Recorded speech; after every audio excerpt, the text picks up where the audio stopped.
सीतापुर के गांजरी इलाके में जंगली जानवर की दहशत का असर विद्यालयों में दिखने लगा है। जंगली जानवर के डर से नौनिहाल स्कूल जाने की हिम्मत नहीं जुटा पा रहे, या यूं कहें कि अभिभावक जंगली जानवरों के खौफ से अपने बच्चों को स्कूल भेजने से कतरा रहे हैं।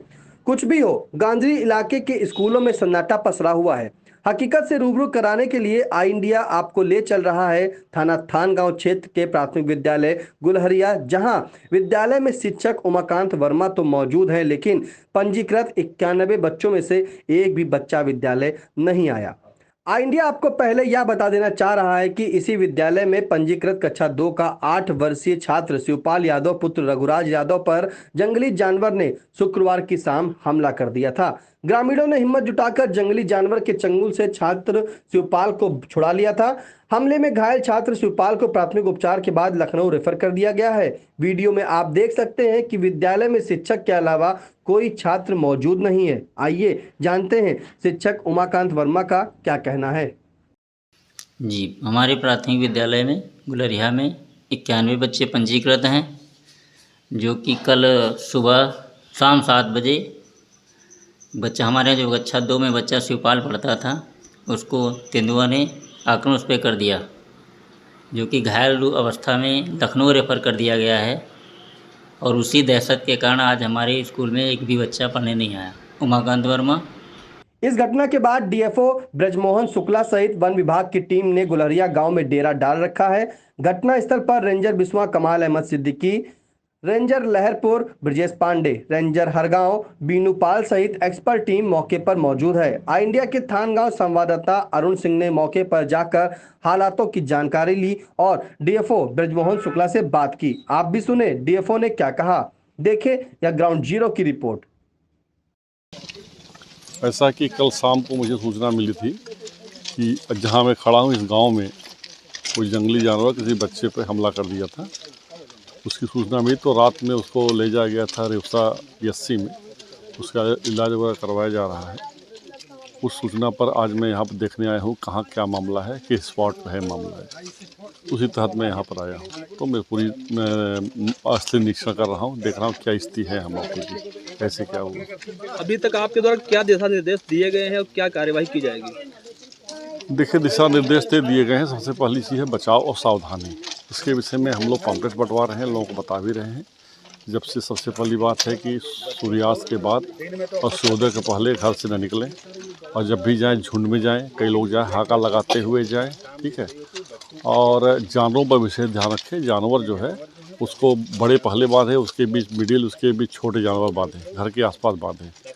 और अगर कोई ऐसी सूचना मिलती है तो उसको वन विभाग को सूचना दें। मैं पेपर निकलवा चुका हूँ, सबके नंबर दे चुका हूँ, सूचना दें।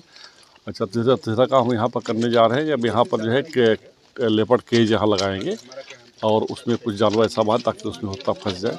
नेक्स्ट हम लोग ये भी, अब चूँकि मामले बढ़ रहे हैं इसलिए हम लोग ट्रैंक्विलाइजर के बारे में सोच रहे हैं। तो ट्रैंक्विलाइजर जैसे हमको टेस्ट हो जाएगा सब कहाँ पर है, तो ट्रैंक्विलाइजर मशीन के लिए मैं उपयोग करना के प्रयास कर रहा हूँ और उसको ट्रैंक्विलाइज करके बेहोश करके ताकि उसको पकड़ा सके। सबसे बड़ी दिक्कत जो मुझे समझ में आ रही, क्यों हुआ ऐसा कारण कि चूँकि शारदा नदी में काफ़ी बाढ़ आ गई। बाढ़ होने जो उनका हैबिटाट था, ये प्राकृतिक वास जहाँ वो रहते हैं, वो डिस्टर्ब हो गया, उसके लोग बाहर आ गए। दूसरी समस्या यहाँ पर है कि गन्ने का काफ़ी खेत है, तो गन्ने खेत पता ही चल पाता कहाँ पर जानवर है या कहाँ गया, थोड़ा सी प्रॉब्लम है। फिर भी तमाम बाधाएं उसके बाद भी हम लोग पूरा प्रयास कर रहे हैं। हमारी टीम पूरी प्रयास कर रही है कि उसको पकड़ने के लिए हम लोग लगे हुए हैं। अब हम लोग इसके लिए ट्रैंक्विलाइजर रहा था, लेकिन दिक्कत ये होती है कि अगर ट्रैंक्विलाइज भी करना तो उसका स्पॉट चाहिए कहाँ पर है। वो सबसे बड़ी प्रॉब्लम यहाँ गन्ने की है, लेकिन फिर भी हम लोग बिल्कुल लगे हुए हैं और हम कोशिश करेंगे जल्दी इसको पकड़ा सके। क्या जानवर की कोई जानकारी सटीक हो पाई, कौन सा जानवर है और कितनी संख्या में है? देखिए, ऐसा है अभी तक जो जानकारी मिल रही है कि तेंदुआ है और संख्या की जहाँ तक बात है, क्योंकि अलग अलग जगह वारदात कर रहा है, होता एक भी हो, क्योंकि रात भर में करीब 15 से 20 किलोमीटर चलते भी हैं। तो फिलहाल अभी तो कोई इससे कुछ देखा तो नहीं गया है। उसके पगमार्क से हम लोग मालूम करते तेंदुआ है। दूसरी बात एक ही और देख रहा हूँ मैं, अफवाह लोग उड़ा रहे हैं। जैसे अभी कल का मामला था महमूदाबाद में, पेपर निकला हुआ है कि वहाँ पर 3 जो है तेंदुआ देखने का, ऐसा कुछ नहीं था। जब हमको जानकारी हुई, हमने तत्काल जो हमको सूचना दी, हमने कहा भाई आप ऐसा करिए कि उसका जो पगमार्क है उसको भेजिए। जब पगमार्क मेरे पास आया तो मैंने वन्य विशेषज्ञ को भेजा, उसको मालूम पड़ा कि जयकाल के CR के है। तो अफवाहों से लोग बचे, अफवाह न उड़ाएं। अगर ऐसी कोई वास्तव में सूचना होती है तो हमारे स्टाफ को दें, हम लोग उसको मौके पर देखेंगे। फिर भी चूँकि घटनाएं बढ़ रही है इसलिए हम लोग अब ट्रैंक्विलाइज के बारे में सोच रहे हैं। इसके वजह से हम लोग प्रयास करेंगे कि कैसे इसको ट्रैंक्विलाइज किया जाए। सबसे अनुरोध यही है कि अफवाह न फैलाएं। और देखो CR है तो सामान्य चीज़ रहता है, हर जगह रहता है। तो इसलिए जो है चूँकि इनके हमने जैसे बताया उनके हैबिटेट डिस्टेंस लिए बाहर आ गए हैं, फिर भी हम लोग कोशिश, तमाम बाधाएं तो हैं लेकिन फिर भी हम लोग कोशिश करें तो जल्दी ट्रैंक्विलाइजर उसको पकड़ा जाए। जैसा कि आप सभी को जानकारी है कि गांजरी क्षेत्र इस समय जंगली जानवरों की दहशत से खौफजदा है। लोग अपने घरों में दुबके हुए हैं। करीब एक दशक के बाद सन 2011 और 12 में जंगली जानवर भेड़िया ने यहाँ पर गजब का आतंक मचाया था। करीब 2 दर्जन छोटे बच्चों को उसने निवाला बनाया था और दर्जनों जो मवेशी हैं, जो बकरा है, बकरी है, वो उसके निवाले बने थे। जिसके बाद उसको आदमखोर घोषित किया गया था सरकार के द्वारा। लखनऊ से टीम आई थी।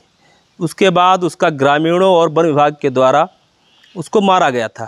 करीब एक दशक के बाद एक बार फिर गांजर में जंगली जानवरों की आमद हो चुकी है।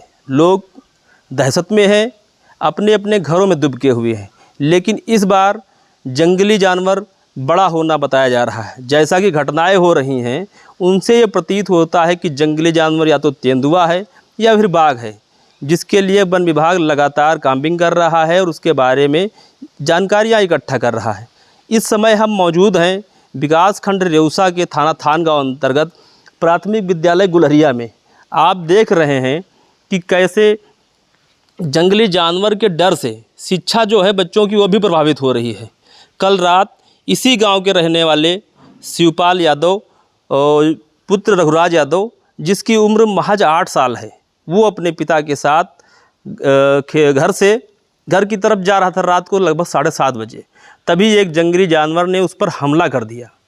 वो शिवपाल जो है उसको गंभीर हालत में किसी तरह उसको छुड़ाया गया। गंभीर हालत में उसको CHC रेउसा ले जाया गया, जहां उसको रात भर डॉक्टरों ने इलाज किया है, 2 डॉक्टरों की टीम ने। उसके बाद उसको लखनऊ रेफ़र किया गया है। वो जो शिवपाल बच्चा था, घायल बच्चा, वो इसी गुलरिया स्कूल के कक्षा 2 का छात्र था। आपको बता दें कि लोगों में इस कदर दहशत है कि इस स्कूल में 91 छात्र पंजीकृत हैं, लेकिन आज एक भी बच्चा स्कूल पढ़ने नहीं आया है। केवल अध्यापक जो हैं मौजूद हैं, उमाकांत जी, उनका कहना है कि एक भी बच्चा यहाँ पढ़ने नहीं आया है। लोगों में दहशत है। आप इस जो थानगांव का इलाका है, इसकी अगर भौगोलिक स्थिति देखते हैं तो यहाँ गन्ने की फसल ज़्यादा होती है। ये गांव भी आप देख रहे होंगे कि ज़्यादातर जंगलों के बीच में ही है। ऐसे में लोग दहशत में तो हैं ही हैं। बच्चों की जो शिक्षा है उस पर भी असर पड़ना शुरू हो गया है। इसके लिए शासन प्रशासन को इस पर जल्द से जल्द कोई न कोई ठोस कदम उठाने होंगे। आप देखते रहिए आई इंडिया। मैं थानगांव से अरुण सिंह। BS एजुकेशनल महाविद्यालय लखनऊ विश्वविद्यालय से संबद्ध छात्र छात्राओं के लिए उत्कृष्ट शिक्षण संस्थान BA, MA, BCom, MBA व अन्य कोर्सेज के लिए आज ही संपर्क करें। खैराबाद, बिस्वा रोड, पकरिया, सीतापुर। सत्र 2023-24 के लिए प्रवेश प्रारंभ।